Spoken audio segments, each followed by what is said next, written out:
បាទឥឡូវជម្រាបសួរបងប្អូនទាំងអស់គ្នាបាទថ្ងៃនេះគឺវិលមកជាថ្មីម្ដងទៀតហើយបងប្អូនបាទថ្ងៃនេះគឺបានមុខម្ហូបពិសេសទៀតហើយបាទដូចតែបងប្អូនបានឃើញពីក្បាលវីដេអូអញ្ចឹងបាទថ្ងៃនេះគឺខ្ញុំបានសម្លកកកូបាទហើយនេះគឺបន្លែរបស់យើងបងប្អូនបាទហើយរបៀបធ្វើខ្ញុំនឹងបង្ហាញបងប្អូនងាយស្រួលទេបាទអញ្ចឹងយើងមកធ្វើគ្រឿងទាំងអស់គ្នាបាទអញ្ចឹង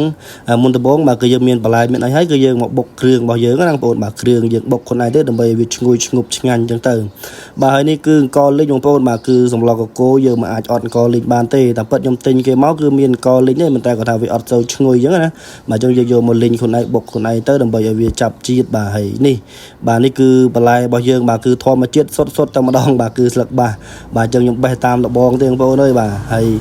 បន្ថែមមកទៀតគឺយើងមិនអត់ទេគឺប្រហុករបស់យើងបាទប្រហុកគ្រឿងរបស់យើងគឺយើងក៏ច្រាំបែបហ្នឹងទៅបាទហើយយើងយកមកធ្វើតែម្ដងទៅបងប្អូនបាទហើយរបៀបធ្វើប្រហែលជាបងប្អូនដឹងអស់ហើយបាទគឺមិនពិបាកទេបាទគឺខ្ញុំធ្វើសម្លកកូនេះគឺសម្លយើងកូរគ្រឿងណាបាទដើម្បីវាឈ្ងុយឆ្ងាញ់តែម្ដងបាទបើសិនតែបងប្អូនដាំទឹកដាក់គឺខ្ញុំថាអត់សូវឆ្ងាញ់ទេអត់សូវឈ្ងុយបាទអញ្ចឹងខ្ញុំធ្វើតែបែបនេះឯងគឺវាឈ្ងុយបាទយើងកូរគ្រឿងយើងបុកហើយហ្នឹងបាទយើងកូរវាជាមួយនឹងខ្លាញ់តិចមកបងប្អូនហ្នឹងហើយបើយើងមានសាច់ជ្រូកដូចខ្ញុំចេះគឺយើងចំហៀវខ្លាញ់វាចេញពីសាច់ជ្រូកតែម្ដងបាទដើម្បីឲ្យវាឈ្ងុយបាទបើសិនតែយើងមិនកូរអញ្ចឹងទេ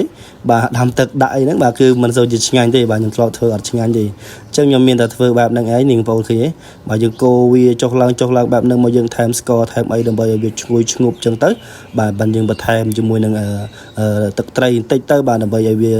កុំឲ្យវាខ្លោចទេណាបងប្អូនបាទហើយចុងក្រោយបើយើងបន្ថែមមកសាច់របស់យើងបាទសាច់ជ្រូកនិយាយត្រង់ទៅម្ហូបនេះបើយើងមានសាច់ជ្រូក3ជាន់បានឆ្ងាញ់បើសិនសាច់ជ្រូកសុទ្ធគឺអត់សូវឆ្ងាញ់ទេបងប្អូនអត់សូវឆ្ងាញ់ទេខ្ញុំធ្លាប់ហូបហើយអញ្ចឹងយើងបានជ្រូក3ជាន់បែបនេះគឺនិយាយថារសជាតិគឺអែមតែម្ដងបាទហើយយើងកូរវាឲ្យចូលជាតិបែបហ្នឹងហើយយើងទុកវាឲ្យវារីងទឹកចឹងណាបងប្អូនបាទរីងទឹកតិចប្រៃតិចទៅហើយយើងថែមទឹកថែមអីតិចទៀតមកដើម្បីឲ្យវាឆ្អិនសាច់ឆ្អិនអីចឹងណាបងប្អូន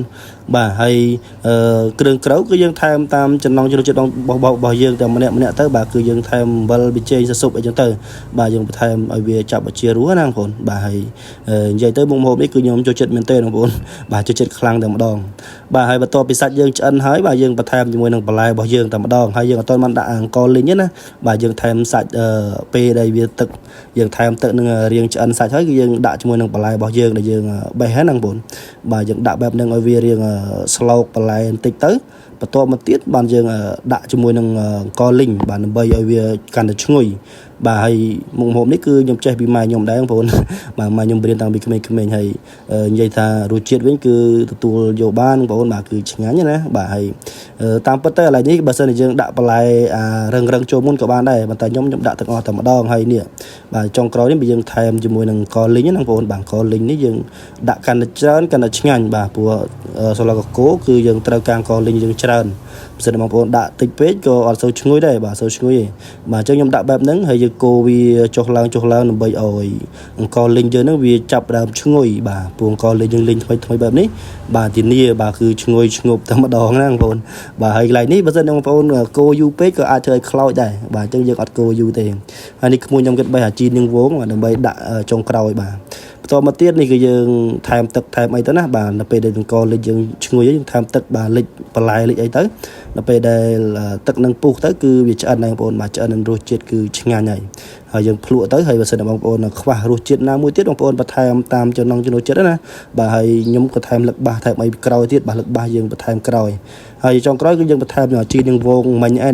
ដែលក្មួយខ្ញុំបេះនឹងឯងបងប្អូនបាទយើងថែមជីនឹងវងទៅគឺរួចជាការស្រេចបាទហើយនេះគឺអាហារពេលថ្ងៃសម្រាប់ពួកខ្ញុំណាបាទអញ្ចឹងនេះគឺហូបបាយជុំគ្នា